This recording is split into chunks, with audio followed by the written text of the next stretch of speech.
ಈ ಸಂತಸ ನಿಮ್ಮಿಂದ, ಈ ಸಂಭ್ರಮ ನಿಮ್ಮಿಂದ, ಅನುರಾಗದ ಆಲಾಪ ಆರಂಭವೇ ನಿಮ್ಮಿಂದ.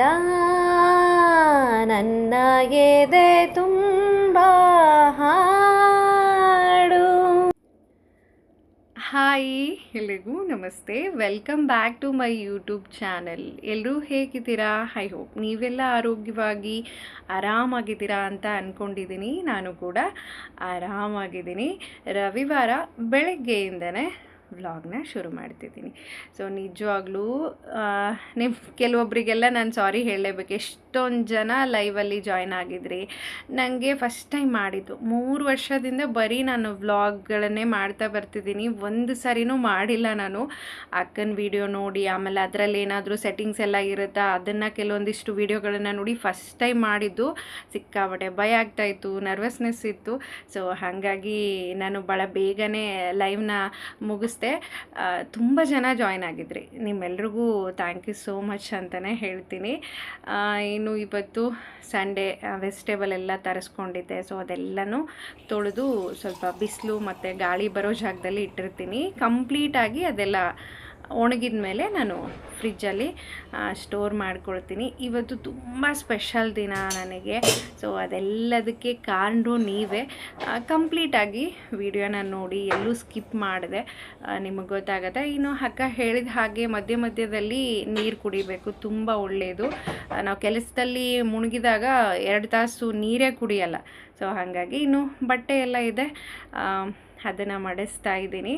ಆಮೇಲೆ ಸೊಪ್ಪೆಲ್ಲ ತೊಗೊಂಡು ಬಂದಿದ್ರು, ಅದನ್ನು ಬಿಡಿಸಿಟ್ಕೊಂಡಿದ್ದೀನಿ. ಈ ಥರದ್ದು ಕೆಲಸಗಳು ಸಂಡೇನೇ ಇರುತ್ತೆ. ಮಕ್ಕಳದು ಯೂನಿಫಾರ್ಮ್ ಅಂತೆ, ಬ್ಯಾಗ್ ಅಂತ ಇವತ್ತು ಆಲ್ಮೋಸ್ಟ್ ಮಕ್ಕಳದೆಲ್ಲನೂ ತೊಳೆದ್ಬಿಟ್ಟಿದೆ. ಸ್ಕೂಲ್ ಬ್ಯಾಗು, ಲಂಚ್ ಬ್ಯಾಗು, ಆಮೇಲೆ ಯೂನಿಫಾರ್ಮು, ಸಾಕ್ಸು ಪ್ರತಿಯೊಂದು ತೊಳೆದಿದ್ದೀನಿ. ಈ ಬಟ್ಟೆ ತೊಳೆದಾಗಂತೂ ಇದ್ರದ್ದೇ 1-2 ಗಂಟೆ ಆಗುತ್ತೆ. ಚಿಕ್ಕ ಚಿಕ್ಕ ಬಟ್ಟೆ ಅಲ್ವಾ, ತುಂಬ ಟೈಮ್ ತೊಗೊಳುತ್ತೆ ಅದೆಲ್ಲನೂ ಮಡಿಸಿ ಮತ್ತು ಆ ಜಾಗಕ್ಕೆ ಜೋಡಿಸೋದಕ್ಕೆ.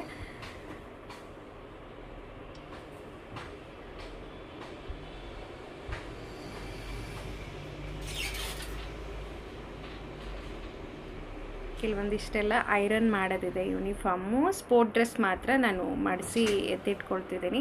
ಅದನ್ನು ಫ್ರೀ ಟೈಮ್ ಇದ್ದಾಗ ಮಾಡಿಡಬೇಕು. ಇವತ್ತು ವಾರದಲ್ಲಿ ಒಂದು ಸರಿ ಈ ಕೆಲಸ ಇದ್ದೇ ಇರುತ್ತೆ. ಸೊ ಈ ಥರ ಒಂದಿನ ಪ್ರತಿಯೊಂದು ಕೆಲಸನೂ ಮಾಡ್ಕೊಂಬಿಟ್ರೆ ವಾರ ಇಡೀ ನೆಮ್ಮದಿಯಾಗಿರೋದಕ್ಕೆ ಸಾಧ್ಯ ಆಗುತ್ತೆ ಅಂತ ಹೇಳಿ. ಇನ್ನು ಸಾಕ್ಸನ್ನು ನಾನು ಯಾವಾಗಲೂ ಇದೇ ಥರನೇ ಫೋಲ್ಡ್ ಮಾಡ್ತೀನಿ. ಈಸಿಯಾಗಿ ಸಿಕ್ಬಿಡುತ್ತೆ. ಅವರೇ ತೊಗೊಂಡು ಕೆಲವೊಂದು ಸರಿ ಹಾಕ್ಕೊಳ್ತಾರೆ. ಈ ಥರ ಫೋಲ್ಡ್ ಮಾಡಿಟ್ಬಿಟ್ರೆ ಆಮೇಲೆ ಜಾಗ ಕೂಡ ತುಂಬಾ ಕಡಿಮೆ ಹಿಡಿಯುತ್ತೆ. ಒಂದು ಬಾಕ್ಸಲ್ಲಿ ಹಾಕಿ ಇಟ್ಬಿಡ್ತೀನಿ. ಬಟ್ಟೆಗಳನ್ನೆಲ್ಲ ಕಬೋರ್ಡಲ್ಲಿ ಜೋಡಿಸ್ಕೊಂಡು ವೈಶುಗೆ ನಿನ್ನೆ ತಲೆ ಸ್ನಾನ ಮಾಡಿಸಿದ್ವಿ. ಸೊ ಇವತ್ತು ಎಣ್ಣೆ ಹಚ್ಚೋಣ ಅಂತ ಹೇಳಿ, ಆಮೇಲೆ ಹಚ್ಚೋಣ ಅಂದ್ಕೊಂಡೆ. ನಾನಿಲ್ಲ ಸೈಕಲ್ ಆಡ್ತಿದ್ದೀನಿ, ಕೂದಲೆಲ್ಲ ಹಾರಾಡ್ತಿದೆ. ಸೊ ಒಂದು ಸರಿ ಎಣ್ಣೆ ಹಚ್ಚಿ ತಲೆ ಬಾಚಿ ಆಮೇಲೆ ಬೇಕಾದ್ರೆ ಸ್ನಾನ ಮಾಡ್ತೀನಿ ಅಂತ ಹೇಳ್ತಾ ಇದ್ಲು. ಸೊ ಹಾಗಾಗಿ ತಲೆ ಬಾಚ್ತಿದ್ದೀನಿ. ಇವಾಗ ಹೊರಗಡೆ ಆಟಾಡೋಕ್ಕೆ ಹೋಗ್ತಾರೆ, ತುಂಬ ಸ್ವೆಟ್ ಆಗ್ತಾ ಇರುತ್ತೆ. ಸೊ ಹಾಗಾಗಿ ಮಧ್ಯಾಹ್ನ ಟೈಮಲ್ಲಿನೇ ಜಳಕ ಮಾಡಲಿ ಅಂತ ಹೇಳಿ ಇವತ್ತು. ಮತ್ತು ಶನಿವಾರ ಏನು ಬೆಳಗ್ಗೆ ಒಂದೊಂದು ಸರಿ ಸ್ಕೂಲ್ ಇರುತ್ತೆ ಇಬ್ಬರದು, ಒಂದೊಂದು ಸರಿ ಇರಲ್ಲ. ಇಲ್ಲದೇ ಇರೋ ಟೈಮಲ್ಲಿ ಸ್ವಲ್ಪ ಲೇಟಾಗಿಯೇ ಮಾಡಲಿ ಅಂತ ಹೇಳಿ ಕಂಪ್ಲೀಟಾಗಿ ವೆಜಿಟೇಬಲ್ ಎಲ್ಲ ಆರಿದೆ. ನಾನು ಪ್ರತಿ ಸಾರಿ ಫ್ರಿಜ್ಜಲ್ಲಿ ಸ್ಟೋರ್ ಮಾಡಬೇಕಾದ್ರೆ ಇದೇ ಥರನೇ ಮಾಡ್ಕೊಳ್ತೀನಿ. ಪ್ರತಿಯೊಂದು ವೆಜಿಟೇಬಲ್ನ ಚೆನ್ನಾಗಿ ತೊಳೆದು ಕಂಪ್ಲೀಟಾಗಿ ಅದು ಒಣಗಿಸಿ ಆಮೇಲೆ ನಾನು ಜೋಡಿಸ್ಕೊಳ್ತೀನಿ. ಯಾರೋ ಒಬ್ಬರು ಕಾಮೆಂಟ್ ಹಾಕಿದರು, ಬಾಳೆ ಎಲೆನ ಫ್ರಿಜ್ಜಲ್ಲಿ ಇಡ್ತೀರಾ, ಅದರಲ್ಲಿ ಏನು ಸತ್ವ ಇರುತ್ತೆ ಅಂತ ಹೇಳಿ. ಸೊ ವೆಜಿಟೇಬಲ್ ಕೂಡ ನಾವು ಫ್ರಿಜ್ಜಲ್ಲೇ ಅಲ್ವಾ ಇಡೋದು, ಅದರಲ್ಲಿ ಏನು ಸತ್ವ ಇರುತ್ತೆ? ಸತ್ವ ಅದ್ರ ಬಗ್ಗೆ ನನಗೇನೋ ಗೊತ್ತಿಲ್ಲ. ನಿಜವಾಗ್ಲೂ ಫ್ರೆಶ್ ಆಗಿರುತ್ತೆ. ಸೊ ನಾವು ಅದನ್ನು ಬಳಸ್ತೀವಿ ಅಂದಾಗ ಒಂದು ಅರ್ಧ ಗಂಟೆ ಹೊರಗಡೆ ಇಟ್ಬಿಟ್ಟು ಚೆನ್ನಾಗಿ ತೊಳೆದು ಬಳಸ್ಕೋಬೇಕು ಅಷ್ಟೇ. ನಾವು ತಿನ್ನುವಂಥ ಫ್ರೂಟ್ಸ್ ಆಯಿತು, ವೆಜಿಟೇಬಲ್ ಆಯಿತು, ಬೇಳೆಗಳಾಯಿತು, ಅಕ್ಕಿ ಯಾವುದಕ್ಕೆ ಎಣ್ಣೆ ಹೊಡೆಯಲ್ಲ ಹೇಳಿ. ಪ್ರತಿಯೊಂದು ಪಾಯ್ಸನ್ ಇರೋಂಥದ್ದೇ. ಸೊ ನಾವು ಅದನ್ನು ಯಾವ ರೀತಿ ತಿನ್ನಬೇಕು, ಏನನ್ನು ತಿನ್ನಬೇಕು ಅನ್ನೋದನ್ನು ಯೋಚನೆ ಮಾಡ್ಬೇಕು. ಪ್ರತಿಯೊಂದು ನಾವು ಚಿಕ್ಕವರಿರಬೇಕಾದ್ರೆ ನಂಗೆ ಇವಾಗಲೂ ನೆನಪಾಗತ್ತೆ, ನಮ್ಮದು ತೋಟ ಅಲ್ಲ, ಬದನೆಕಾಯಿ, ಟೊಮೆಟೊ, ಮೆಣಸಿನ್ಕಾಯಿ ಏನು ಎಣ್ಣೆ ಹೊಡೆಯೋರು ಅಂದರೆ ಅದ್ರ ಹತ್ರ ಕೂಡ ಹೋಗೋಕ್ಕಾಗ್ತಾ ಇರಲಿಲ್ಲ. ಆ ಹೊಲದ ಹತ್ರ ಅಷ್ಟೊಂದು ಸ್ಮೆಲ್ ಬರೋದು. ಸೊ ಇವೆಲ್ಲ ಕಂಪಲ್ಸರಿ ಎಣ್ಣೆ ಹೊಡಿತಾರೆ. ಕಾಪು ಚೆನ್ನಾಗಿ ಬರಲಿ ಅಂತ ಮೆಣಸಿನ್ಕಾಯಿ ಹೊಡಿತಾರೆ, ರೋಗ ಬರದೇ ಇರಲಿ ಅಂತ ಟೊಮೆಟೊ ಮತ್ತು ಬದನೆಕಾಯಿ ಹೊಡಿತಾನೆ ಇರ್ತಾರೆ. ಸೊ ಹಾಗಾಗಿ ಎಲ್ಲನೂ ಪಾಯ್ಸನ್ನೇ. ಆದಷ್ಟು ಅದರಲ್ಲಿನೇ ಆರೋಗ್ಯನ ಹುಡ್ಕೋಬೇಕು. ತೊಗೊಂಡು ಬಂದಾಗ ಚೆನ್ನಾಗಿ ತೊಳೆದು ಒಂದು ಸ್ವಲ್ಪ ಹೊತ್ತು ಬಿಸಿಲಲ್ಲಿಟ್ಟು ಅದನ್ನೆಲ್ಲ ಚೆನ್ನಾಗಿ ಬಾಕ್ಸಲ್ಲಿ ಇಟ್ಕೊಂಡು, ನಾವು ನಾಳೆ ಅಡುಗೆ ಮಾಡ್ತೀವಿ ಅಂದರೆ ಕೆಲವೊಂದಿಷ್ಟು ವೆಜಿಟೇಬಲ್ ಎಲ್ಲ ಕಟ್ ಮಾಡ್ಕೊಂಡಿರ್ತೀವಲ್ಲ, ಅದನ್ನು ಫ್ರಿಜ್ಜಲ್ಲಿ ಇಡೋ ಬದಲು ಹೊರಗಡೆನೆ ಒಂದು ಕ್ಲಾತ್ ಎಲ್ಲ ಹಾಕಿ ಕೂಡ ಇಡ್ಬೋದು. ನಾನು ಯಾವ ಥರ ನನ್ನ ರೊಟೀನ್ನ ಮಾಡ್ಕೊಳ್ತೀನೋ ಅದನ್ನು ನಿಮ್ಮ ಜೊತೆ ಶೇರ್ ಮಾಡ್ಕೊಳ್ತಿದ್ದೀನಿ. ಕೆಲವೊಂದಿಷ್ಟು ಜನ ನನ್ನನ್ನು ಕೇಳ್ತಾ ಇರ್ತೀರ, ನಿಮಗೆ ಥೈರಾಯ್ಡ್ ಪ್ರಾಬ್ಲಮ್ ಇದ್ದರೂ ಕೂಡ ನೀವು ಇಷ್ಟೊಂದೆಲ್ಲ ಹೆಂಗೆ ಆ್ಯಕ್ಟಿವ್ ಆಗಿರ್ತೀರಾ ಅಂತ ಹೇಳಿ. ನಾನು ಸ್ಟಾರ್ಟಿಂಗಿಂದನೂ ಹೇಳ್ತಿದ್ದೀನಿ, ಮೇನ್ ಫುಡ್ಡು ನೀವು ಯಾವ ಥರ ತಿಂತೀರಿ ಅಷ್ಟೊಂದು ಎನರ್ಜಿ ಆಗಿರೋದಕ್ಕೆ ಸಾಧ್ಯ ಆಗುತ್ತೆ. ನಿಮ್ಮ ರೊಟೀನ್ನ ಚೇಂಜ್ ಮಾಡ್ಕೋಬೇಕು. ಎಲ್ಲ ತೊಗೊಂಡೋಗಿ ಫ್ರಿಜ್ಜಲ್ಲಿ ಇಡೋದೆ, ಈ ರಾತ್ರಿ ಉಳಿದಿರೋ ಅಂಥ ಅನ್ನ ಬೇಳೆ ಇದು ಸಾಕಾಗಷ್ಟು ಜನಗಳ ಮನೇಲಿ ಇದೇ ಥರ ನಡೆಯುತ್ತೆ. ಸ್ಪೆಷಲಿ ನಮ್ಮ ಮನೇಲಿ ಕೂಡ ಈ ಥರ ಇದೆ. ಆದಷ್ಟು ಅಂಥದ್ದನ್ನೆಲ್ಲ ಇಡಬೇಡಿ, ಆರೋಗ್ಯಕ್ಕೆ ಒಳ್ಳೆಯದಲ್ಲ. ಸೊ ಹಾಗಾಗಿ ಮೇಲೆ ಕಾರ್ನರೆಲ್ಲ ಹಾಲು, ಮೊಸರು, ಆಮೇಲೆ ಬೆಣ್ಣೆ ಆ ಥರದ್ದನ್ನು ಇಟ್ಕೊಂಡಿರ್ತೀನಿ. ಕೆಳಗಡೆ ಎಲ್ಲ ಗ್ಲಾಸ್ದು, ಇದು ಒಂದು ಪ್ಲಾಸ್ಟಿಕ್ದೆ, ಇದು ಸೆಟ್ ಆಫ್ 4 ಬಂದಿರೋದು, ಇದನ್ನು ಇಟ್ಕೊಂಡಿದ್ದೀನಿ. ಇಲ್ಲಿ ಸ್ವಲ್ಪ ಡ್ರೈ ಫ್ರೂಟ್ಸು, ಆಮೇಲೆ ಬಾಳೆ ಎಲೆ, ಇದ್ರ ಪಕ್ಕದಲ್ಲಿ ಹೂವು, ಪೂಜೆಗೆ ಬೇಕಾಗಿರೋಂಥ ಹೂವನ್ನು ಇದರಲ್ಲಿ ಹಾಕಿಟ್ಕೊಂಡು, ಸೊ ಬ್ಯಾಗ್ಗಳೆಲ್ಲ ನಾನು ಇದರಲ್ಲಿ ಜೋಡಿಸ್ಕೊಂಡಿದ್ದೀನಿ. ಸೊ ಇದು ಯಾವಾಗಲೂ ನನ್ನ ಫ್ರಿಜ್ ಇದೇ ಥರ ಸ್ವಲ್ಪ ಖಾಲಿಯಾಗಿಯೇ ಇರುತ್ತೆ. ನಾನು ಯಾವುದೇ ಅನ್ನೆಸೆಸರಿ ಥಿಂಗ್ಸ್ ಎಲ್ಲ ಇಡಲ್ಲ. ಬಟರ್ ಹಾಕಿಟ್ಕೊಂಡಿರ್ತೀನಿ, ಮನೆಯಲ್ಲೇ ಮಾಡಿರೋದು. ಸೊ ನಾನು ತುಂಬ ಕಡಿಮೆ ಅಲ್ವಾ, ಹಂಗಾಗಿ ನಾನು ಹೇಳ್ತಿದ್ದೀನಿ ಅಷ್ಟೇ ಯೂಸ್ ಮಾಡೋದು. ಇನ್ನು ವೈಭವ್ ಚಾಕ್ಲೇಟ್, ಆಮೇಲೆ ಇದು ಹನಿ ಲಾಸ್ಟ್ ಟೈಮ್ ಊರಿಂದ ತೊಗೊಂಡು ಬಂದಿದ್ದು ನಾವು ಬಳಸಿದ್ವಿ, ಇದು ಹಾಗೆ ಇಟ್ಟಿದ್ದೀನಿ. ಇನ್ನು ಇಲ್ಲಿ ಒಂದಿಷ್ಟು ನೇಲ್ ಪಾಲಿಶ್ ಇದೆ, ಇದೊಂದು 4-5. ಆಮೇಲೆ ವೆನಿಗರು, ಆಲ್ರೆಡಿ ಇದು ಎಕ್ಸ್ಪೈರ್ ಆಗಿದೆ ಅಂತ ಅಂದ್ಕೊಳ್ತೀನಿ ನಾನು. ಆ್ಯಕ್ಚುಲಿ ನೋಡಿ, ಇಲ್ಲಿ ಎಕ್ಸ್ಪೈರ್ ಆಗೋಗಿದೆ. ಇದು ಬಹಳ ದಿನ ಆಯಿತು ತೊಗೊಂಡು, ಮಾಡೇ ಇಲ್ಲ ನಾನು. ಇದು ಏನೋ ಮಾಡೋಣ ಅಂತ ತೊಗೊಂಬಂದಿರ್ತೀನಿ, ಅಸಲ್ಲ ಅಂಥದ್ದನ್ನೆಲ್ಲ ಮಾಡೋಕ್ಕಾಗೋದೇ ಇಲ್ಲ. ಆ್ಯಕ್ಚುಲಿ ಇದು ಇದ್ದೆ, ಇನ್ನು 26/9/2026 ಇದೆ. ಇದು ಚಾಟ್ ಮಸಾಲ, ಸ್ವಲ್ಪ ನಾನು ಈ ಸಲಾಡೆಲ್ಲ ಮಾಡಿದಾಗ ಹಾಕ್ತೀನಿ.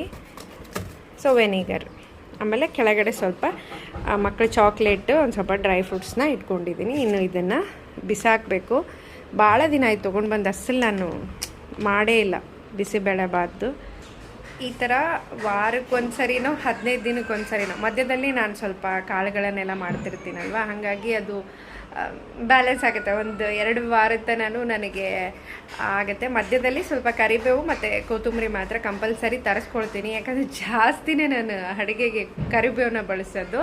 ಸೊ ಆಲ್ರೆಡಿ 12:30 ಆಯಿತು, ಬೆಳಗ್ಗೆಯಿಂದನೇ ಮಾಡ್ತಿದ್ದೀನಿ. ಈ ಸೊಪ್ಪು ಎಲ್ಲ ಕ್ಲೀನ್ ಮಾಡ್ಕೊಳ್ಳೋದು, ಆಮೇಲೆ ಬಟ್ಟೆ ಮಾಡಿಸೋದು, ಈ ಒಂದು ದಿನ ಈ ಥರ ಎಲ್ಲ ಮಾಡ್ಕೊಂಬಿಟ್ರೆ ಆರಾಮಾಗಿ ಒಂದು ವಾರದವರೆಗೂ ನಮಗೆ ಯಾವುದೇ ಟೆನ್ಷನ್ ಇರಲ್ಲ. ತೊಗೊಳ್ಳೋದು, ಅಡುಗೆ ಮಾಡೋದಷ್ಟೇ ಇರುತ್ತೆ. ಸೊ ಇನ್ನು ಮಧ್ಯಾಹ್ನಕ್ಕೆ ಅಡುಗೆ ಮಾಡ್ಕೋಬೇಕು. ಹಾಗೆ ಇನ್ನೂ ಒಂದು ಕೆಲಸ ಬಾಕಿ ಇದೆ ನೋಡಿ. ಇಲ್ಲಿ ಇವಾಗ ಕೂತು ಚೌಳೆಕಾಯಿನೆಲ್ಲ ಸೋಸಬೇಕು. ಇದು ದೊಡ್ಡ ಟಾಸ್ಕು, ಎಷ್ಟೊತ್ತಾಗುತ್ತೆ ಅದನ್ನು ಕೂತು ಸೋಸೋದಕ್ಕೆ. ಸ್ವಲ್ಪ ಕೂತು ರಿಲ್ಯಾಕ್ಸ್ ಆಗಿ ಸೋಸೋಣ ಅಂತ ಹೇಳಿ ನೀರು ತರಿಸ್ಕೊಂಡಿದ್ದೆ, ಒಳ್ಳೇದಾಯಿತು ನಿಜವಾಗ್ಲೂ. ಯಾಕಂದರೆ ಇನ್ನೂ 2-3 ದಿನ ಆಗುತ್ತೆ ಅದು ರಿಪೇರಿ ಎಲ್ಲ ಮಾಡಿಸ್ಕೊಳ್ಳೋದಕ್ಕೆ. ಸೊ ಇವತ್ತು ಒಂದು ಅರ್ಧ ಟ್ಯಾಂಕು 1 ಟ್ಯಾಂಕು ನೀರು ಕಳಿಸಿದ್ದಾರೆ. ಇಲ್ಲಿರುವಂಥ ಮನೆಗೆ ನಿಜವಾಗ್ಲೂ ಸಾಕಾಗಲ್ಲ ಅದು. ಇನ್ನೊಂದೇನಪ್ಪ ಅಂದರೆ, ನಾವು ತೊಗೊಂಡು ಬಂದು ಹಾಕ್ಕೊಳ್ಳೋದಕ್ಕೆ ನಮ್ಮ ಮನೇಲಿ ಏನೂ ಇಲ್ಲವೇ ಇಲ್ಲ. ಮೇಲೆ ಸಿಂಟ್ಯಾಕ್ಸಿಂದನೇ ಟ್ಯಾಪಲ್ಲಿ ನೀರು ಬರಬೇಕು. ಸೊ ಬೆಸ್ಟ್ ಆಯಿತು ಅಂತಲೇ ಅನ್ನಿಸ್ತಾಯಿತ್ತು ನನಗೆ ತರಿಸ್ಕೊಂಡಿದ್ದು. ಇನ್ನು ಮಕ್ಕಳಿಗೆಲ್ಲ ಊಟ ಮಾಡಿಸಿ ಇವತ್ತು ಅವ್ರಿಗೆ ಸ್ವಲ್ಪ ಮ್ಯಾಗಿನೇ ಮಾಡಿಕೊಟ್ಟಿದ್ದೆ. ಹಸ್ಬೆಂಡ್ ಕೂಡ ಡ್ಯೂಟಿ ಮೇಲೆ ಹೊರಗಡೆ ಇದ್ದರು. ಸೊ ನಾನೊಂದು ಫ್ರೂಟ್ನ ತಿನ್ಕೊಂಡಿದ್ದೆ. ಅವರಿಗೆ ಊಟ ಮಾಡಿಸಿ ಒಂದು ಸ್ವಲ್ಪ ಹೊತ್ತು ಮತ್ತೆ ಓದಿಸೋಣ ಅಂತ ಹೇಳಿ. ನನ್ನ ಫೇವ್ರೆಟ್ ಹಾಬಿ ಅಂತ ಕೂಡ ಹೇಳ್ಬೋದು. ವೈಭವ್ ಅಂತೂ ಎಷ್ಟು ಸತಾಯಿಸ್ತಾನೆ ಅಂದರೆ ನನಗೆ ನಿಜವಾಗ್ಲೂ ನನ್ನ ಪೇಷನ್ಸ್ ಎಲ್ಲ ಮುಗ್ದೋಗ್ಬಿಟ್ಟಿರುತ್ತೆ. ಬಟ್ ಏನು ಅಂದರೆ ಕಂಪಲ್ಸರಿ ಒಂದು ಅರ್ಧ ಗಂಟೆನಾದರೂ ಓದಿಸ್ಬೇಕು ಅನ್ನೋಳು ನಾನು. ಈ ಬರೀ ಇದನ್ನೇ ಹೇಳ್ತೀಯಮ್ಮ ನೀನು ಅಂತ ಅವನು. ಸೊ ಹಾಗೋ ಹಿಂಗೋ ಒದ್ದಾಡಿ ಒಂದು ಅರ್ಧ ಗಂಟೇಲಿ ಕೆಲವೊಂದಿಷ್ಟು ಓದಿಸಿ ನಾನಿಲ್ಲ ಕೆಳಗಡೆ ಆಟಾಡೋಕ್ಕೆ ಹೋಗ್ತೀನಿ ಅಂತ ಅವನು ಕೆಳಗಡೆ ಹೋದ. ವೈಶು ಮಾತ್ರ ಓದ್ತಾ ಕೂತಿದ್ದಾಳೆ. ಕ್ಲೈಮೇಟ್ ಎಲ್ಲ ಸ್ವಲ್ಪ ಚೇಂಜ್ ಆಗಿತ್ತು, ಮಳೆ ಬರುತ್ತೇನೋ ಅನ್ನೋ ಥರ ಆಗಿತ್ತು, ಬಟ್ ಮಳೆ ಅಂತೂ ಬರಲಿಲ್ಲ. ಎಲ್ಲ ನೆರವೇರಲಿ, ಲಕ್ಷ ಆಗ್ಲಿ ಕೋಟಿ ಆಗ್ಲಿ ಆರೋಗ್ಯ ಮೇಲ 10,000 ಜನ ಸಬ್ಸ್ಕ್ರೈಬರ್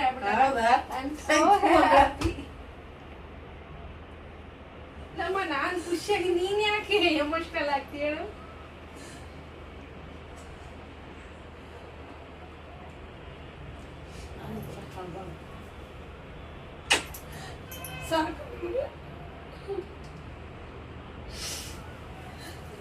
ನಾ ಬಂದಾಳಿಂದ ಅಮ್ಮನ ಕೇರೆ ಮಾಡಿಲ್ಲ, ಈಗ ಅಲ್ಲೇ ಅರ್ಧ ಗಂಟೆ ಆಯಿತು. ಇದು ನನ್ನ ಜೀವನದ ದೊಡ್ಡ ಕನಸು ಅಂತಲೇ ಹೇಳ್ಬೋದು. ನಿಜವಾಗ್ಲೂ ತುಂಬ ಕಷ್ಟಪಟ್ಟಿದ್ದೀನಿ ನಾನು. ಸೊ ಅಮ್ಮ ಇದ್ದರೆ ನಮಸ್ಕಾರ ಮಾಡು ಅಂತ ಅಮ್ಮ, ಹಸ್ಬೆಂಡ್ ಮಾಡಿಸ್ಕೊಳ್ಳಲ್ಲ ಅವರು. ಸೊ ಫೈನಲಿ ಒತ್ತಾಯವಾಗಿ ಮಾಡಿದೆ ನಾನು. ಏನು ಮಾತಾಡಮ್ಮ Chinnamma, what are your feeling about your ಅಮ್ಮ ನಾನು ಎಮೋಷ್ನಲ್ ಆಗಿದ್ವಲ್ಲ, ಅವಳು ಕೂಡ ಸಿಕ್ಕಾಪಟ್ಟೆ ಎಮೋಷ್ನಲ್ ಆಗೋಗ್ಬಿಟ್ಟಿದ್ಲು.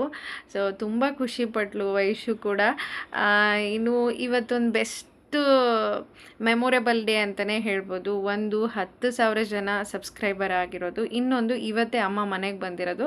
ಕಣ್ ಚೆಕಪ್ ಇತ್ತು. ಅವರು ಶುಕ್ರವಾರನೇ ಹೇಳಿದರು ಊರಲ್ಲಿ ಹಬ್ಬ ಅಲ್ವಾ, ಅಲೈ ಹಬ್ಬ, ಇಲ್ಲ ಬರಲ್ಲ ನಾನು ದೊಡ್ಡ ಹಬ್ಬನ ಬಿಟ್ಟು ಅಂತ ಹೇಳಿ. ಸೊ ಇವತ್ತು ಬಂದಿದ್ದಾರೆ. ಇಲ್ಲಿ ನೋಡ್ರಿ ಈಗ ಪಪ್ಪಾಯ ಒಳಗೆ ಎಂತಾವು ಒಂದೊಂದು ಮಳ ಮಾಡೋದೇವು ನಿಲ್ಕಲಿಲ್ಲ, ಇಲ್ಲಾಂದ್ರೆ ನಾನು ಹಣ್ಣು ಹರ್ಕೊಂಡು ಕಾಯಿ ಇಲ್ಲಿ ನೋಡ್ರಿ ಎಷ್ಟು ಚೆನ್ನಾಗದವ. ಕಾಯಿ ತಂದಾಳ ಅಂದ್ರೆ ಸೋಸ್ಬಿಡಮ್ಮ. ಕಾಯಿ ತಂದಿರೋದೇ ಬೆಸ್ಟ್ ಮಾಡಿ ಕೆಲಸ ಅಂದ್ರೆ ಒಂದು 4 ದಿನ ಇಟ್ಟು ತಿನ್ನಕ. ಅಮ್ಮ ಅಮ್ಮ ಸಣ್ಣ ಗೊತ್ಕೊಂಬಂದಿಲ್ಲ ನೀನು, ಇವು ಅಷ್ಟು ಹೆಂಗ್ ಗೊತ್ಕೊಂಬಂದಿದ್ದ ಈಗ ಅಮ್ಮ? ಹೇಳ್ಬೇಕಲ್ಲ 2 ದಿನ ತಲ್ಲಿ ಹೊಲ್ದಾಗ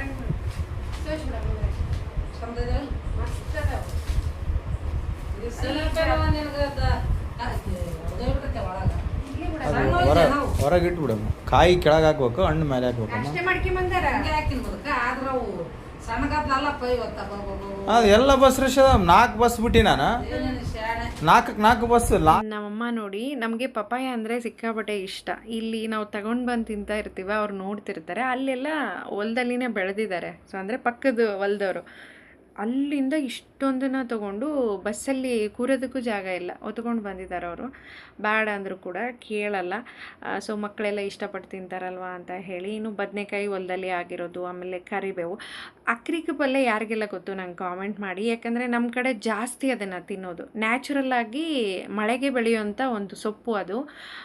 ತುಂಬ ರುಚಿಯಾಗಿರುತ್ತೆ. ಬಿಸಿ ರೊಟ್ಟಿ ಜೊತೆಗಂತೂ ಒಳ್ಳೆ ಕಾಂಬಿನೇಷನ್. ಖಂಡಿತ ಅದರ ರೆಸಿಪಿನ ನಾನು ಮುಂಚೆ ಕೂಡ ಶೇರ್ ಮಾಡಿದ್ದೀನಿ, ಇವಾಗ ಕೂಡ ನಾನು ಅದನ್ನು ಹಂಚ್ಕೊಳ್ತೀನಿ. ಯಾಕಂದರೆ ನನ್ನ ಕುಟುಂಬ ದೊಡ್ಡದಾಗಿದೆ ಅಲ್ವಾ. ಸೊ ಹಾಗಾಗಿ ಅಮ್ಮಗೆ ಬಂದ ತಕ್ಷಣವೇ ನಿಜ ಆ ಖುಷಿಯಲ್ಲಿನೇ ಮುಳುಗೋಗ್ಬಿಟ್ಟಿದ್ದೆ. ಅಕ್ಕನ ಜೊತೆ ಮಾತಾಡೋದ್ರಲ್ಲಿನೇ ಬ್ಯುಸಿ ಇದ್ದೆ. ಅಮ್ಮ ಬಂದು ಒಂದು ಎಷ್ಟೊತ್ತು ಕೂತ್ಕೊಂಡ್ರು. ಅವರು ಕೂಡ ಅಕ್ಕನ ವಿಡಿಯೋ ನೋಡಿ ತುಂಬಾ ಖುಷಿಪಟ್ಟರು. ಸೊ ಊರಲ್ಲಿ ಪೀರ್ಲ್ ಹಬ್ಬ ಇದು ತುಂಬ ಗ್ರ್ಯಾಂಡಾಗಿ ಮಾಡ್ತಾರೆ. ಬೇರೆ ಕಡೆ ಎಲ್ಲ ಕೆಲ್ಸಕ್ಕೆ ಹೋದವರೆಲ್ಲ ಜಾಯ್ನ್ ಆಗ್ತಾರೆ ಈ ಹಬ್ಬಕ್ಕೆ, ಒಬ್ಬರು ಮಿಸ್ ಮಾಡ್ಕೊಳ್ಳಲ್ಲ. ಅಷ್ಟೊಂದು ಸಂಭ್ರಮವಾಗಿ ಈ ಹಬ್ಬನ ಆಚರಣೆ ಮಾಡ್ತಾರೆ. ಸೊ ಅಲ್ಲಿ ಕೂಡ ಅಮ್ಮಗೆ ಎಲ್ಲರೂ ಬಂದು ಹೇಳಿದ್ದಾರೆ, ನಿಮ್ಮ ಮಗಳು ವಿಡಿಯೋ ನೋಡ್ತಿದ್ದೀವಿ, ಚೆನ್ನಾಗಿ ಮಾಡ್ತಿದ್ದಾರೆ, ಹಾಗೆ ಹೀಗೆ ಅಂತ. ಅದನ್ನು ಅಮ್ಮ ಹೇಳ್ತಾ ಫುಲ್ ಎಮೋಷ್ನಲ್ ಆಗೋಗ್ಬಿಟ್ಟಿದ್ರು. ಭಾಳ ಖುಷಿ ಆಗ್ತಿದೆ ನನಗೆ ಇದನ್ನೆಲ್ಲ ಕೇಳೋದಕ್ಕೆ ಅಂತ ಹೇಳಿ. ಫೈನಲಿ ಒಳ್ಳೆಯವರಿಂದ ಒಳ್ಳೆಯವ್ರಿಗೆ ಒಳ್ಳೆಯದೇ ಆಗುತ್ತೆ ಅನ್ನೋದು ಪ್ರೂವ್ ಮಾಡಿಬಿಟ್ರು ಅಕ್ಕ. ಇನ್ನೂ ಅವ್ರ ಮಾತುಗಳು ನನ್ನ ಕಿವಿಯಲ್ಲಿ ಹಾಗೇ ಇದೆ. ಅಷ್ಟೊಂದು ಸ್ಪಷ್ಟವಾಗಿ, ಅಷ್ಟೊಂದು ಅದ್ಭುತವಾಗಿ ಅಕ್ಕ ಮಾಡಿರೋದು. ನೀವು ಕೂಡ ಅಷ್ಟೇ. ಎಷ್ಟೊಂದೆಲ್ಲ ಜನ ನನಗೆ ಕಾಮೆಂಟ್ ಹಾಕಿ, ಸೊ ಪ್ರೀತಿ ತೋರಿಸ್ತಾ ಇದ್ದೀರಾ. ನಿಮ್ಮೆಲ್ಲ ಪ್ರೀತಿಗೆ ನಾನು ಆಭಾರಿ ಅಂತಲೇ ಹೇಳ್ತೀನಿ. ಖಂಡಿತ ನಿಮ್ಮ ಪ್ರೀತಿ, ನಿಮ್ಮ ಹಾರೈಕೆ ಸದಾ ನನ್ನ ಮೇಲೆ ಹೀಗೆ ಇರಲಿ ಅಂತ ಕೇಳ್ಕೊಳ್ತೀನಿ. ಪ್ರತಿಯೊಬ್ಬರು ಆರೋಗ್ಯವಾಗಿರೋ ಊಟನೇ ತಿನ್ನೋಣ. ಯಾಕಂದರೆ ಇವಾಗ ಬರುವಂಥ ಕಾಯಿಲೆಗಳೆಲ್ಲ ಚಿಕ್ಕದಲ್ಲ, ಅಂದರೆ 1000-2000ಕ್ಕೆ ಹೋಗೋದಲ್ಲ. ಅದು ಬರುವಂಥದ್ದೇ ದುಬಾರಿ ಆಗಿರೋದ್ರಿಂದ ಆದಷ್ಟು ಆರೋಗ್ಯದ ಕಡೆ ಗಮನ ಕೊಟ್ಟರೆ ತುಂಬಾ ಒಳ್ಳೆಯದು ಅಂತ ಹೇಳಿ, ಇನ್ನು ನನ್ನ ಜೀವನ ಶೈಲಿ ಹೇಗಿರುತ್ತೆ ನಾನು ಅದನ್ನೇ ನಿಮ್ಮ ಜೊತೆ ಶೇರ್ ಮಾಡ್ಕೊಂಡಿರ್ತೀನಿ. ಅಮ್ಮ ತೊಗೊಂಡು ಬಂದಿರುವಂಥ ಒಂದಿಷ್ಟು ಹಣ್ಣುಗಳನ್ನು ನಾನು ಪ್ಯಾಕ್ ಮಾಡಿಟ್ಟು ಒಂದಿಷ್ಟು ಕೆಳಗಡೆ ಇಲ್ಲೆಲ್ಲ ಇದ್ದಾರೆ, ಕೊಡೋಣ ಅಂತ ಹೇಳಿ. ಸೊ ಫೈನಲಿ ಸ್ಪೆಷಲ್ ಡೇ ಅಲ್ವಾ, ಹೊರಗಡೆಯಿಂದ ಸ್ವಲ್ಪ ಸ್ಪೆಷಲ್ ಆಗಿನೇ ತರಿಸ್ಕೊಂಡಿದ್ವಿ ರೈಸು ಅದೆಲ್ಲ. ಎಲ್ಲರೂ ಕೂತ್ಕೊಂಡು ಊಟ ಮಾಡ್ತಿದ್ವಿ. ಇವತ್ತಿನ ದಿನ ತುಂಬ ಮೆಮೊರೇಬಲ್ ಡೇ. ತಾಯಿಯ ಆಶೀರ್ವಾದ, ನಿಮ್ಮೆಲ್ಲ ಪ್ರೀತಿ, ಹಾರೈಕೆ, ಆಶೀರ್ವಾದ ಸದಾ ನನ್ನ ಮೇಲೆ ಹೀಗೆ ಇರಲಿ ಅಂತ ಕೇಳ್ಕೊಳ್ತಾ ಇವತ್ತಿನ ವ್ಲಾಗ್ನ ಎಂಡ್ ಮಾಡ್ತಿದ್ದೀನಿ. ಇಷ್ಟ ಆಗಿದ್ದರೆ ಲೈಕ್ ಮಾಡಿ, ಅನಿಸಿಕೆಗಳನ್ನು ಕಾಮೆಂಟ್ ಮುಖಾಂತರ ತಿಳಿಸಿ. ಸಿಗೋಣ ಮುಂದಿನ ವೀಡಿಯೋದಲ್ಲಿ.